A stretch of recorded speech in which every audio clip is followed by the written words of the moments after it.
Hi, my name is Cami, and this is Classics and Cats. Okay, so today's video is going to be the books that I read in February of 2021. So technically I read 5 short stories and 1 novel, and I had maybe one of my favorite books this month, so that was exciting. So stay tuned and find out what they are.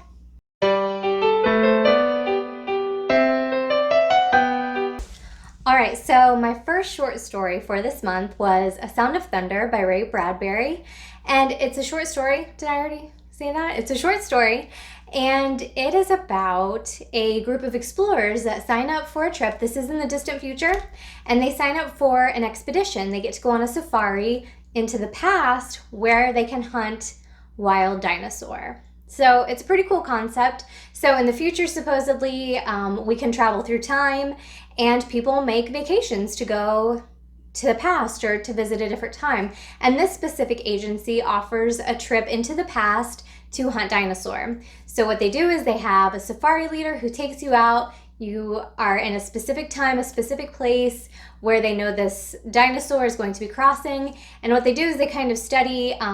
It's very important that you don't disturb anything, any process in time or anything that could affect the future, because they don't know what implications that could have. So there's a path that you have to stay on. There is a certain dinosaur that you're allowed to hunt because they know that that dinosaur is about to die. So if you hunt it, it's not going to change the course of history, supposedly. So they all go on this trip, and the main character is, I guess, not as worried about the rules as everyone else is, and the safari leader is constantly yelling at him about the importance of following the rules. And when they're out on the safari, something goes wrong, and the whole concept of the short story is what tiny change or tiny thing that could be slightly different that could change the whole course of history. So it's a very interesting, thought-provoking short story. I recommend it. I say read it. If you get a chance, it's a quick read. Give it a read. Give it a listen. I listened to it actually narrated on YouTube. And I'll link the narrator below that I listened to because he did a fantastic job narrating the short story. I think he did different voices, which I always appreciate. And it really made it come to life for me. So I always recommend that if you can find it. If it's a short story. I have a hard time listening to long audiobooks and staying focused, but short stories I can handle. So yes, this one was good. I really liked it. I like the concept. I like the thoughts that it provokes. The images and just the idea that, there's an agency that plans safari trips into the past so you can hunt dinosaur. Not that I would, because I wouldn't, but it's cool that you could, in theory. Okay, my next short story for February 2021 is The Ransom of Red Chief by O. Henry. And my dad actually recommended this to me. He asked me if I'd ever heard of it or read it, and I said no. And he said that he remembered reading it in high school or as a kid, and he recommended that I give it a shot too. So again, this is very short, very quick. I believe I listened to this one also on YouTube. I'll have to check. I'll link it down below if I can remember. But anyway, this is a story about a young boy who is kidnapped by these 2 guys that have this plot that they're going to ransom this little boy back to his family. How much would parents pay to get their kid back? And then when they actually have this kid in their possession, they realize that they got more than they bargained for. And it's very Dennis the Menace-esque, I think. That's what it reminded me of. So it's a really cute short story about what happens to these 2 bandits or kidnappers, I guess, when they take this little boy and just get more than they bargained for. It's really cute. In my head, I kind of saw it play out like a Disney short film, and I just thought that would be really cute if they would do that. So yeah, I just think that would be awesome. Or Pixar or whoever does short films, like just a little cartoon, I just think would be so cute. But yeah, so The Ransom of Red Chief by O. Henry. It was a really cute, really quick little comedy read. So I recommend that as well. Okay, my next short story for February 2021 was Signs and Symbols by Vladimir Nabokov. So, what to say about this short story? I'll start off by saying I don't like open endings. I don't like ambiguous endings, And I don't really like overly cerebral stories. I want to be entertained. I want to be taken someplace new, meet new people. I want to be introduced to, a story that is rich and full. I want the full story. If you're going to tell me a story, I want the whole story. I don't want you to give me a nugget of an idea and then I kind of have to make up the rest. Like if I'm going to write my own story, I'm going to write my own story. I want you to tell me a story. If you've printed a book or a novel or a short story or a novella, all of that. Like I want the whole story. That's just me. I'm not saying my way is right and whatever's wrong. I'm just saying that's what I prefer. So having said that, this has an ambiguous ending. If it's even an ending, to me, this was just like an excerpt from a book. Like it was just like pulled from, like just take a section out of a book and read it and then there you go, there's your story. I didn't like it. So yeah, this was not a win for me. I will say though, this was such a cool idea and it was beautifully written. It was written so well. The descriptions were great. I really felt and saw the things. It was really interesting. So basically it's a story about these two immigrant parents and their son is kind of in an institution, a mental institution for schizophrenia or some kind of mental illness where he sees signs and symbols in everyday life. And, so I know you're supposed to like think deeply about this and what does it all mean and how can we relate this to life? And I get that and I appreciate that. But in my mind, where I go with that is like, well, what happens? What happened to him in the institution? Did they go back to him? What does he see? What's his life like there? Like, I want answers to like all these things. I feel like you set up a story and I want to know what's going to happen. And so for me, this just isn't my style. Again, I'm not saying it's right or wrong. It's just not my style. It's not my taste. It's not what I crave out of literature. Again, beautifully written, cool concept, just not enough of it. I just want more. And so for me, this was, didn't love it. So yeah, would I recommend if you like ambiguous endings, if you just want to see an example of beautiful writing or like a good setup, like things like that, then yes, you'll probably love it. Again, but if you don't like ambiguous endings or just like an excerpt from a story and not a complete story, then stay away or read it and then just get angry like I did.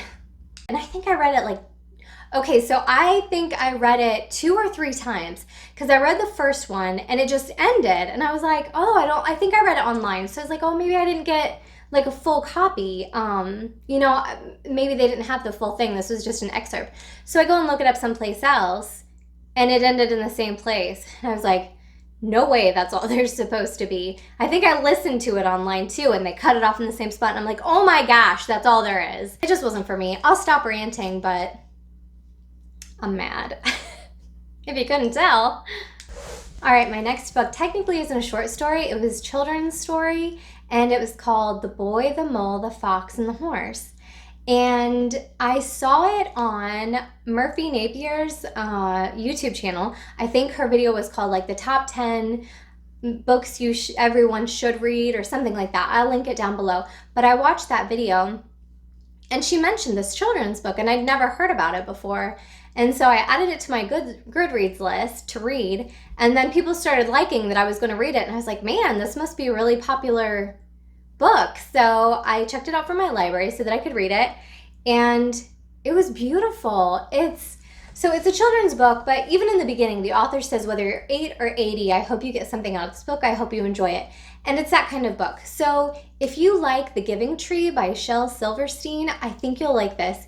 It's kind of that same thing where it's a beautiful story in itself, but it's also teaching us a lesson or making us think a little deeper on life and the things that we do and how they affect us or how they affect others. I would say The Giving Tree is more about how we affect others or how we could affect others. And I think that the other book, The Boy, the Mole, the Fox, and the Horse, is more about how we affect ourselves.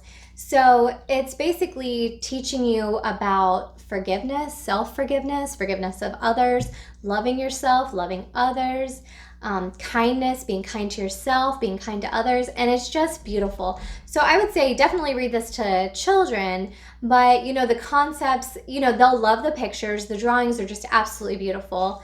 I would like to have some of the prints on my wall, which I may do at some point, but it's just beautiful. Like in one section of the book, hang on, I'll still have it, I'll show you.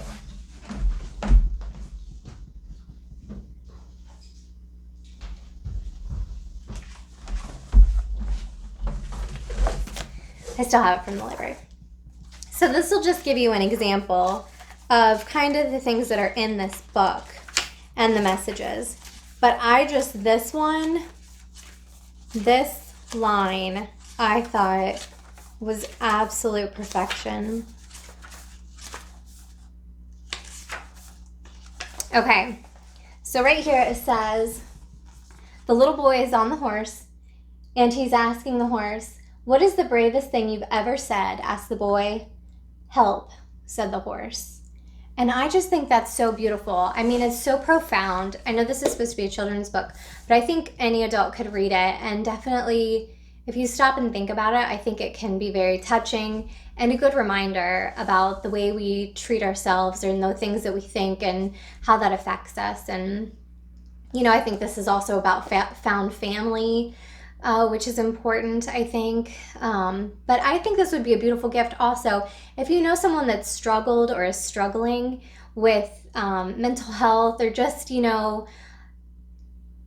down on themselves or, their situation, maybe just kind of an uplifting little book. It's just really quick and easy to read. And I just think it's one of those books that you like to share with other people and hope that they find meaning in it as well that you did.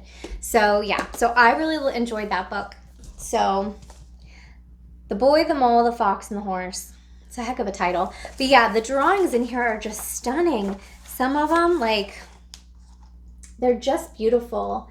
I really like that. But I would like, some of the ones that say, that have the really inspirational things, like that one about, the bravest thing you've ever said, help. And I mean, it's so true and it's beautiful. So I recommend this book as well. All right, my last short story before we get to my novel. The last short story is The Minister's Black Veil. The Minister's Black Veil was recommended to me by Taylor. Hi, Taylor.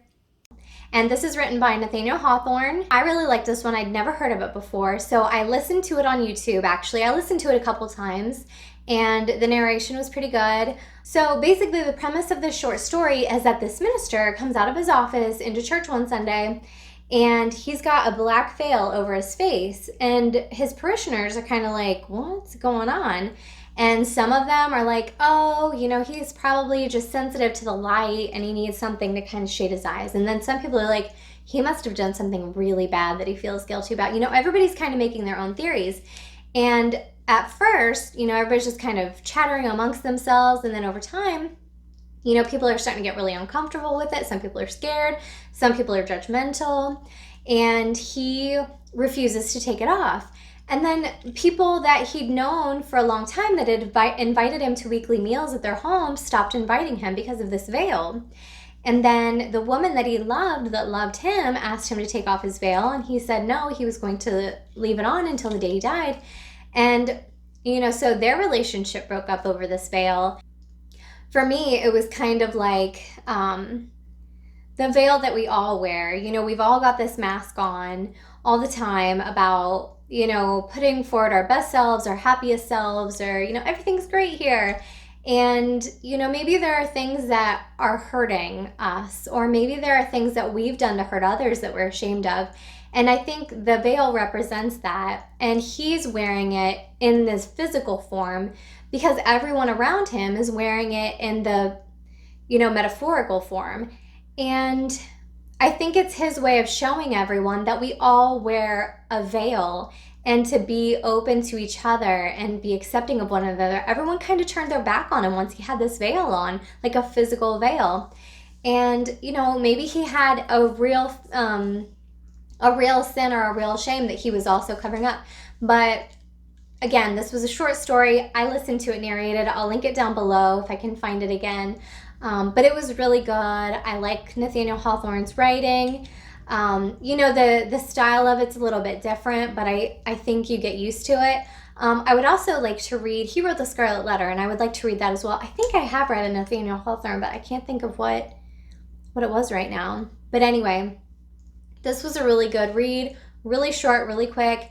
Give it a read. Tell me what you get out of it. Leave comments down below and let me know what you felt or what lessons you got from it when you read it.